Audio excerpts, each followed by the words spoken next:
यह है रेसलमेनिया की रात, WWE का सबसे बड़ा इवेंट जिसमें फैंस बस एक चीज देखने आए हैं, एपिक फाइट्स। पूरा स्टेडियम चिल्ला रहा था और WWE के टॉप सुपरस्टार्स जैसे Roman Reigns, Seth Rollins, Beki Lynch और न्यूली रिटर्न्ड कोडी रोड्स अपना बेस्ट देने को रेडी थे। सबकी अपनी अपनी स्टोरी थी और इस रात बस एक ही मकसद, विन और हिस्ट्री बनाना। Match 1, Becky Lynch versus Charlotte Flair, last woman standing match. पहला मैच स्टार्ट हुआ और रिंग में बेकी लिंच और शार्लेट फ्लेयर सामने थी। यह सिर्फ टाइटल का नहीं, इज्जत का सवाल था। इन दोनों की राइवलरी काफी पुरानी थी और आज डिसाइड होना था कि कौन असली क्वीन है WWE विमेंस डिवीजन की। बेल बजते ही दोनों ने धमाका स्टार्ट कर दिया। पंचेस, किक्स और सप्लेक्सेस का तो बरसात हो गया। शार्लेट ने अपने टेक्निकल मूव से बेकी को पकड़ के रखने की कोशिश की, लेकिन बेकी ने काउंटर किया और शार्लेट को स्लैम कर दिया। दोनों रिंग से बाहर जाके भी लड़ने लगे, चेयर्स और बैरियर्स तक का यूज किया। आखिर में बेकी ने अपने टॉप रोप से शार्लेट को मनहैंडल स्लैम दे दिया। रेफरी काउंट करता रहा और शार्लेट 10 तक उठ नहीं पाई। बेकी जीत गई और प्रूव किया कि वो लास्ट वुमन स्टैंडिंग है। Match 2, Cody Rhodes versus Seth Rollins, steel cage match. अगला मैच था कोडी रोड्स और सेथ रॉलिंस का, स्टील केज के अंदर। कोडी WWE में नया वापस आया था और रोलिंस के साथ उसकी पुरानी दुश्मनी चल रही थी। यह मैच था दुश्मनी खत्म करने का। जैसे ही केज लॉक हुआ, रोलिंस ने अटैक कर दिया। दोनों ने एक दूसरे को स्टील केज पे पटक पटक के मारा। कोडी, जो अपने कमबैक को प्रूव करना चाहता था, पूरा जोर लगा रहा था। एक मोमेंट आया जब कोडी केज के टॉप पे चढ़ गया और एक जबरदस्त मूनसॉल्ट मारा रोलिंस पे। स्टेडियम का शोर देखने लायक था। कोडी ने रोलिंस को पिन किया और 3 काउंट के बाद जीत गया। उसने अपना रिडेम्पशन प्रूव कर दिया। Match 3, the Bloodline versus the Judgment Day, tag team warfare. इसके बाद रिंग में आए the Bloodline, Roman Reigns और जे ऊसो, और the Judgment Day, Finn Balor और डेमियन प्रीस्ट। ये फाइट थी सुप्रेमेसी की। कौन सबसे पावरफुल फैक्शन है, ये डिसाइड होना था। मैच तो धमाकेदार था। दोनों टीम्स ने अपनी फुल पावर लगाई। फिन बलोर ने अपने हाई फ्लाइंग मूव्स से एडवांटेज लिया, लेकिन द ब्लड लाइन की टीम वर्क और केमिस्ट्री ने उनको रुकने नहीं दिया। रोमन रेन्स ने अपने पावर हाउस मूव से बेलर और प्रीस्ट को थोड़ा पीछे रख लिया। मैच के एंड में रेन्स ने डमियान प्रीस्ट पे स्पीयर मारा और जे ऊसो ने बैलर को सुपर किक दे दिया। ब्लड लाइन ने जीत के साथ प्रूव कर दिया कि वो सबसे डोमिनेंट फैक्शन है WWE में। Main event, Roman Reigns versus Brock Lesnar, WWE universal championship match. और आखिर का मेन इवेंट, जिसमें रोमन रेन्स डिफेंड कर रहा था अपना WWE universal championship the beast Brock Lesnar के अगेंस्ट।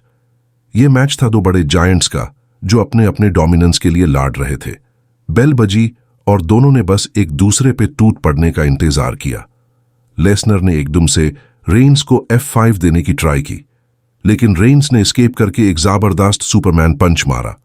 दोनों ने अपने सिग्नेचर मूव्स एक्सचेंज किए। लेसनर के सप्लेक्सेस और रेन्स के स्पीयर्स का जवाब नहीं था। एंड मोमेंट में रेन्स ने 3 कंसेक्यूटिव स्पीयर्स मार दिए लेसनर पे, लेकिन लेसनर ने फिर भी किक आउट कर दिया।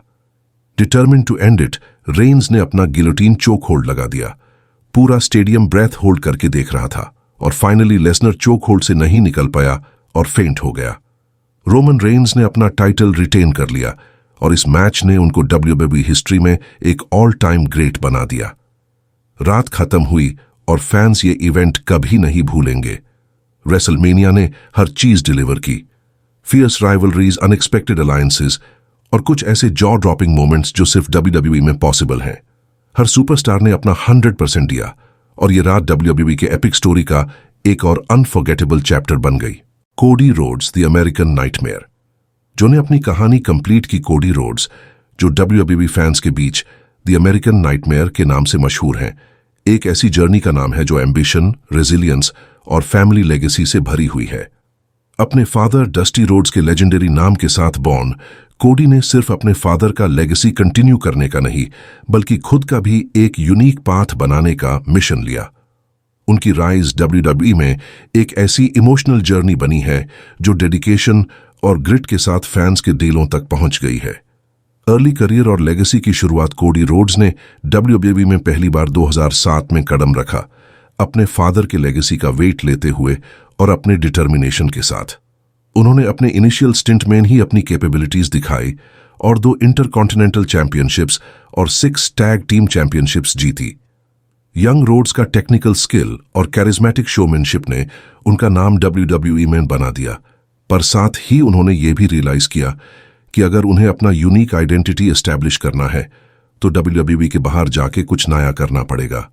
द अमेरिकन नाइटमेयर का नया अवतार WWE छोड़ने के बाद कोडी ने अपने कैरेक्टर को रीइन्वेंट किया और दुनिया भर में इंडिपेंडेंट प्रमोशंस में रेसलिंग की। द अमेरिकन नाइटमेयर के नाम के साथ उन्होंने अपनी रूट्स को ऑनर किया और अपने यूनिक आइडेंटिटी को बिल्ड किया।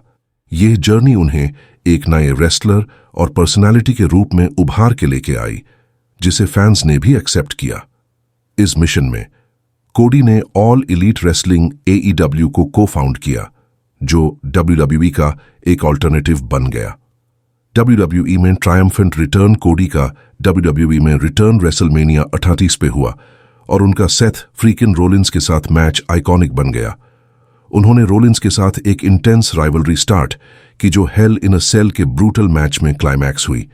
इस मैच में कोडी ने अपने टोन पेक्ट्रल मसल के साथ कंपीट किया, जो उनके डेडिकेशन और करेज को दिखाता है। 2023 और 2024 में कोडी ने back to back Royal Rumble matches जीते, जिससे उनका नाम WWE के ग्रेटेस्ट लेजेंड्स में शामिल हो गया। ये विक्ट्रीज उनको लेजेंड्स जैसे हल्क होगन और स्टोन कोल्ड स्टीव ऑस्टिन के लेवल पे लेके गई। रेसलमेनिया XL कहानी का आखिरी चैप्टर रेसलमेनिया XL पे कोडी का मैच एक यूनिक जर्नी का आखिरी चैप्टर बन गया। पहले द रॉक ने उनका रेसलमेनिया स्पॉट ले लिया था, पर फैंस के सपोर्ट के चलते कोडी ने वापस अपना स्पॉट सिक्योर किया और रोमन रेंस को फेस किया। नाइट 1 पे कोडी ने सेथ रॉलिंस के साथ मिलके द रॉक और रेंस के अगेंस्ट एक इंटेंस टैग टीम मैच किया। नाइट 2 पे कोडी और रेंस का ब्लड लाइन रूल्स मैच में सामना हुआ।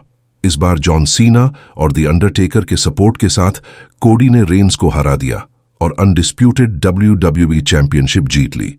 लेगेसी और इम्पैक्ट कहानी को कंप्लीट करना रेसलमेनिया XL कोडी के लिए सिर्फ एक विक्ट्री नहीं थी, बल्कि उनके लाइफ का मिशन कंप्लीट करने का मोमेंट था। अपने फादर का लेगेसी ऑनर करते हुए कोडी ने अपना यूनिक पाथ बनाया और अनडिजायरेबल टू अनडिनायबल बन गए। उनकी जर्नी WWE के फैंस के लिए एक इंस्पिरेशन बनी, जो दिखाती है कि फैमिली लेगेसीज को सिर्फ ऑनर नहीं, बल्कि उसे आगे बढ़ाया और ट्रांसफॉर्म भी किया जा सकता है। कोडी रोड्स का लेगेसी एक रिमाइंडर है कि परसिवियरेंस और हार्डवर्क से अपना यूनिक आइडेंटिटी क्रिएट किया जा सकता है। द अमेरिकन नाइटमेयर ने प्रूव किया है कि फैमिली के नाम को सिर्फ कंटिन्यू नहीं करना, बल्कि उसे नए हाइट्स पे ले जाना भी पॉसिबल है।